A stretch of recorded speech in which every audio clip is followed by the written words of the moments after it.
Listen up, this is an Audi e-tron Sportback, and in this review I'm going to be sharing my thoughts on the way this thing looks, the way it drives, its battery technology, and my overall experience after spending a week with it. So let's get started with this review of the Audi e-tron Sportback.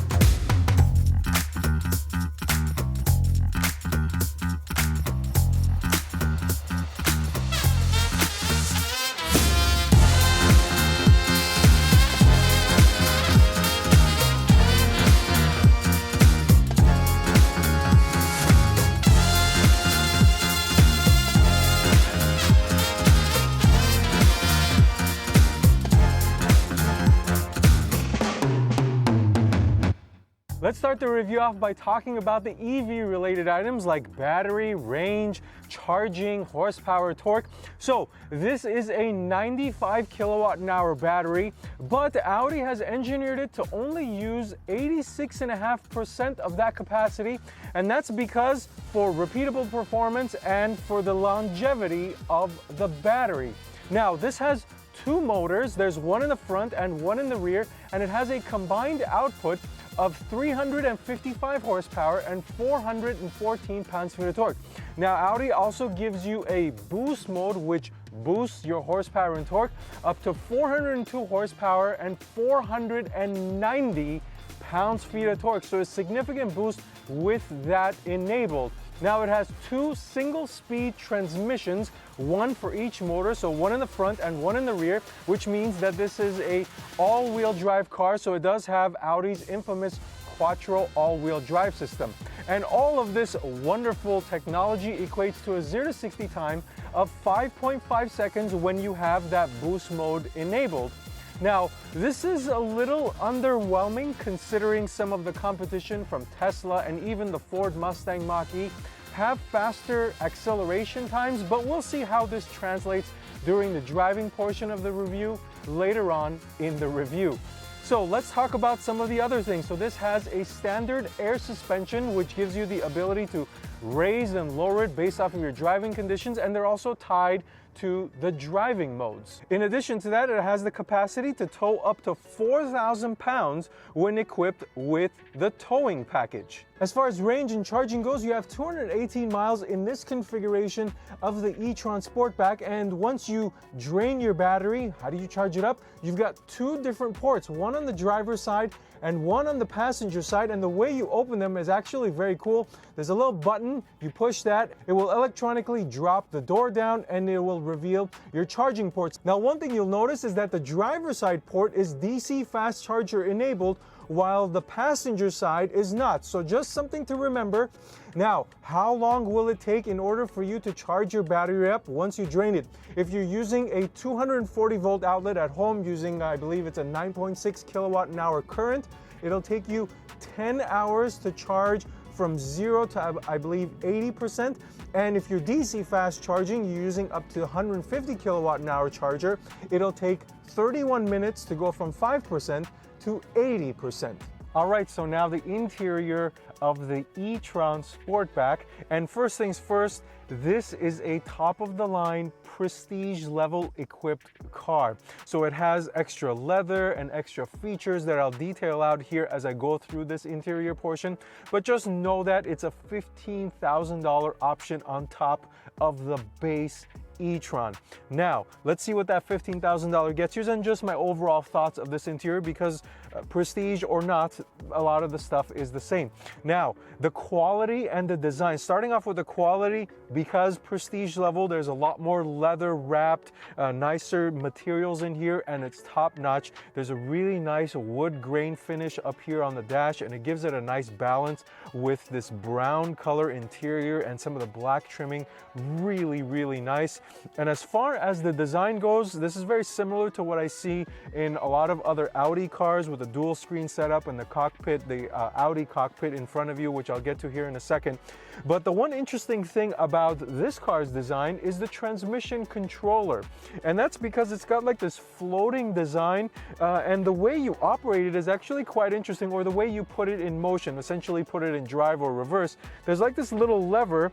When I first saw it, I was like, wait a minute, what am I supposed to do here, I was naturally pulling on the larger piece with the black leather on top of it. So it's this little metal piece that you pull down or you push up, and then the parking button is right here on the side. So it's quite interesting how Audi has designed this, but nonetheless, it is a differentiating design piece on the interior of this e-tron. Now let's talk about the size and the comfort, starting off with the seat. So this is a 18-way seat, which comes as a part of the Prestige package. If you don't get the Prestige, it's only an 8-way seat, and I say only, that's more than adequate. But in this seat, it's very comfortable. There are several levels of adjustments. The side bolstering, there's thigh bolstering, and whether they're deflated, I feel like any size body can fit in here, no matter how wide or how narrow you are. And that's because when these things get inflated, the thigh bolsters and the side bolsters, they really hold you in, and even if you want it to be just held in laterally, it's very, very good. The overall comfort is also good. The seat cushioning is great.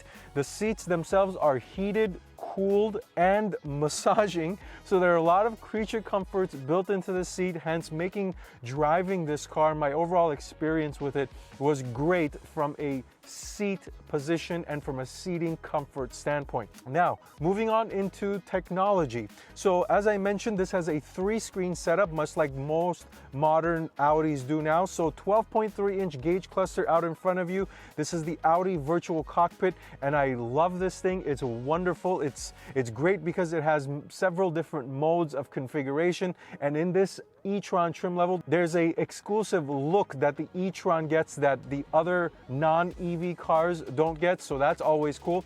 And then the infotainment system, it's a 10.1-inch screen. I didn't really like Audi's MIB system before, and now that I've used it more and more in several different Audi cars, I actually like it more and more because it's quite simple, it's easy to use. Some of the things that are head scratching about it is that some of the menus have like these weird things that are configured in places where you wouldn't expect it to. Like, for example, the rain sensor is in the same area where you have the exterior and interior lighting. So, and the overall performance of it is sometimes not as snappy as what I've experienced in, for example, BMW's iDrive or Mercedes's MBUX system. You'll click on something and it'll take a second for it to transition and process to the next screen. Now, the third and final screen is the climate control system, and I really, really like the fact that there is a dedicated climate control screen. Now, this is similar to having dedicated climate control buttons, but now because buttons are becoming extinct in new modern cars, most manufacturers are pretty much making the climate control system a menu in the infotainment system, and most cars just have one infotainment screen, but this thing has a split infotainment system. So this is wonderful, and I really appreciate it. The climate control system is very simple, easy to use. There's no questioning on how it works. You have your heated and ventilated seats, so it's easy accessibility, and that's the wonderful part about the overall technology scheme in this e-tron. It's very simple, it's easy to use, and it is intuitive. And if you didn't want to use Audi's infotainment system, you can just wirelessly run Android Auto and Apple CarPlay. Now, one last thing is the head-up display, which is a part of the Prestige trim level, and it's wonderful, it's crisp, it shows you the right amount of information. You can turn it off. I'm generally not a huge fan of head-up displays, but this one is nice for those who will use it. I personally just come in and I turn it off. As far as the camera system goes, it's wonderful in here.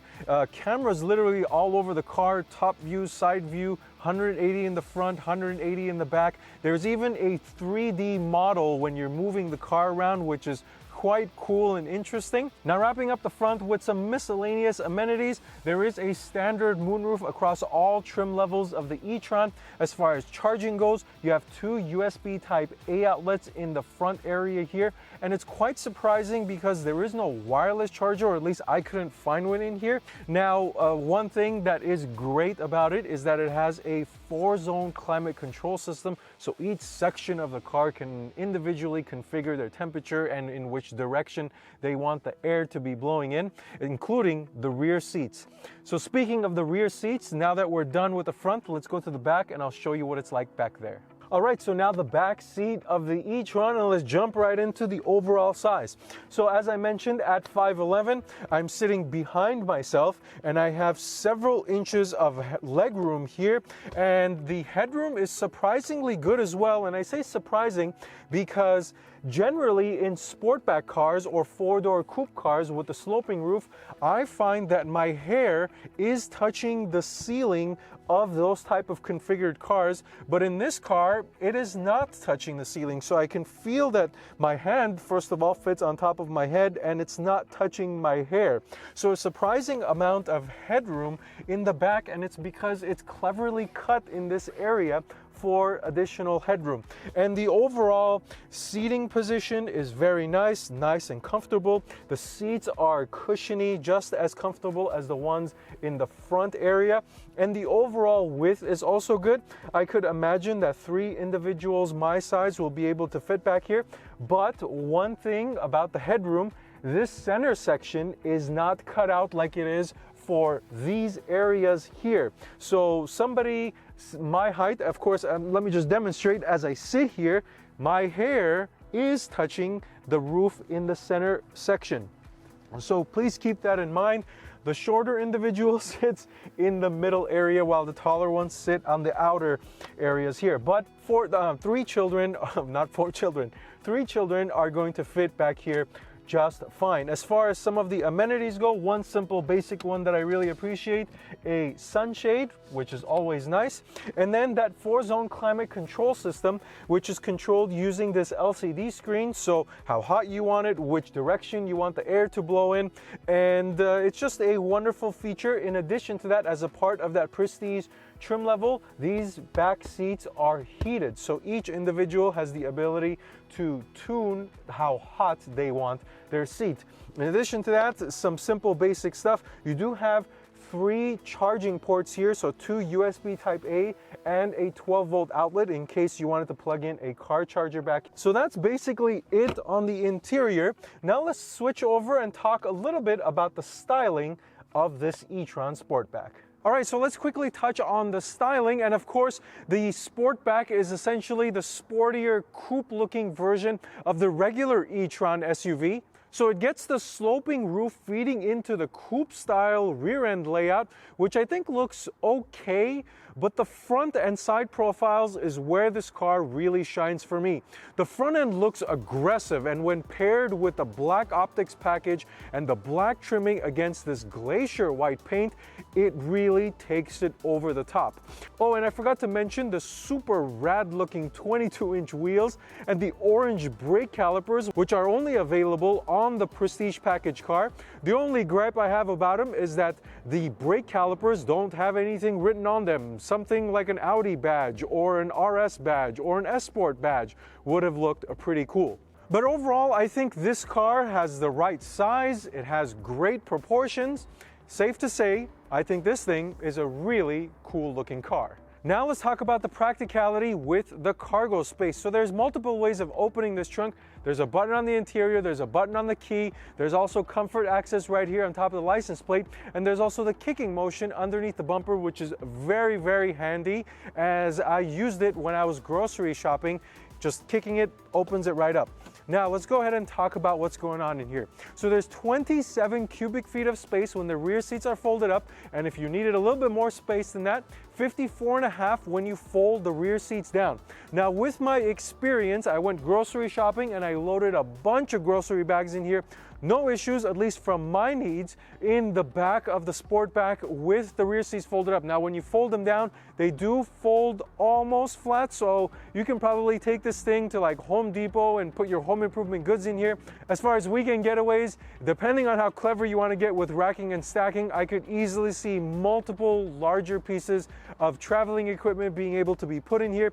So even though the cargo numbers are less than the Tesla Model Y, which is surprising because it's overall dimensionally bigger than the Model Y, I don't have any issues with the cargo space in the Sportback. Now, one additional bonus item is that because this is an EV car, there's no engine up there, so there's a little bonus frunk area. Now you can see it's not the biggest, it's probably enough for you to put your Audi charger and some other minor knickknacks, but it's nice to have it there as an additional option. So closing the trunk is electronic closing. You push this button and it closes right up.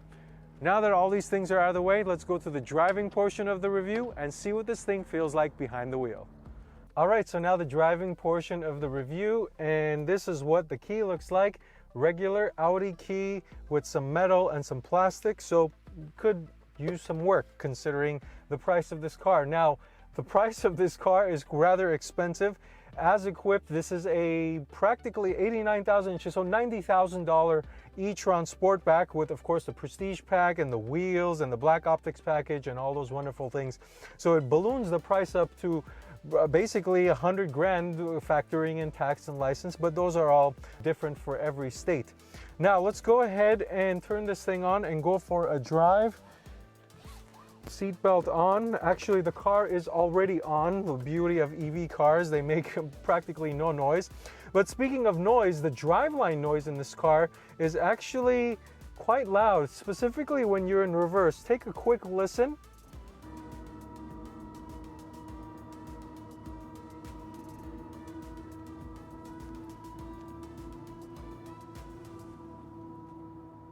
So yeah, that was one of the first things I noticed when I jumped into this thing, is how much noise it made, but I think that's quite customary to Audi EV cars. I saw the same thing when I drove the e-tron sedan.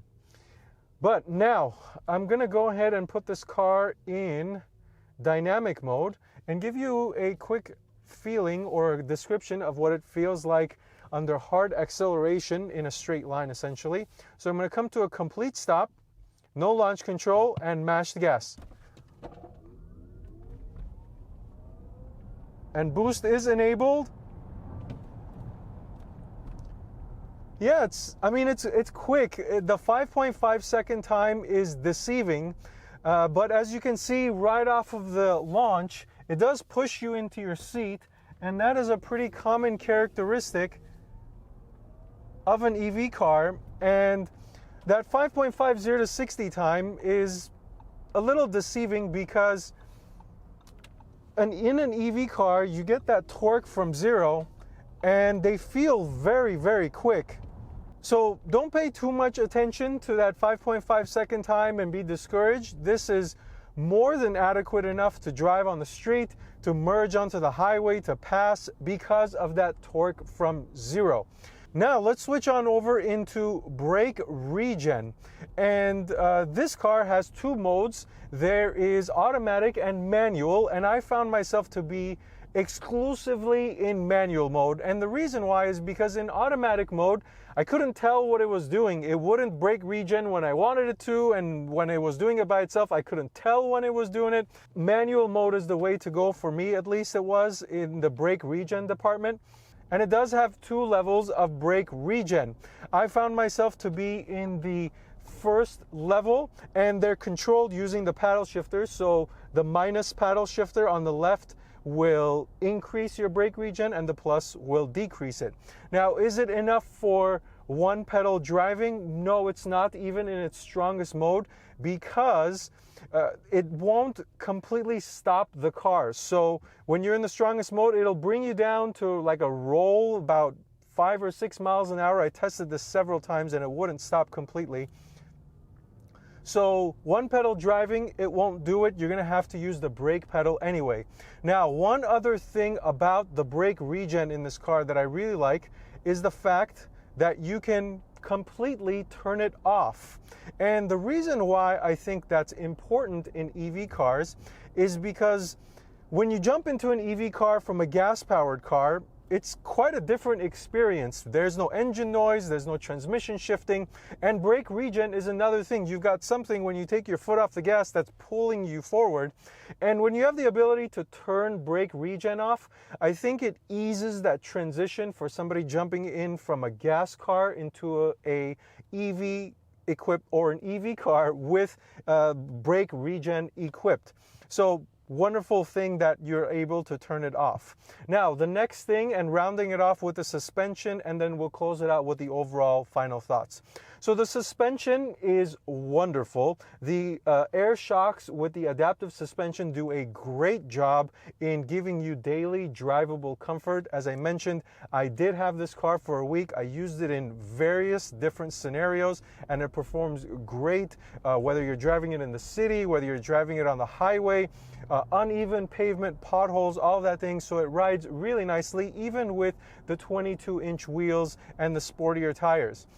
But there is an underlying hint of sportiness in this car. So especially when you go into the higher or the stiffer drive modes like dynamic, and the car lowers itself, and there is an underlying stiffness and sportiness. So it's not the most comfortable EV that I've driven. That belongs to the Mercedes EQS, the SUV, and the sedan. But it's not to say that this is not going to perform great on a daily basis. It's really, really good, just not the most comfortable. And it does have that underlying level of sportiness, which I think people who are buying a German luxury car are probably going to be expecting. So this will meet the expectation there. Now, overall final thoughts on the e-tron.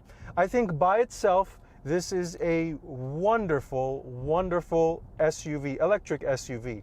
And the reason why I think that is the technology is good, the overall interior is good, the styling is good, the usability and daily accessibility of this car and bandwidth that it has to drive it on a daily basis, take it on a date night, take somebody out, do some sporty driving with the quick acceleration. So it's really good on its own. Where it might start to struggle and you start asking questions is when you compare it to the competition, because as I mentioned, this is an expensive car at $90,000, and when you look at the competition at a cheaper price point, they offer more range, technology not so much, but more range, more power, more acceleration. And you really start to ask yourself, if those things are important to you, do I really value some of the characteristics that the Audi might give as far as quality and design and just the overall look of the Audi?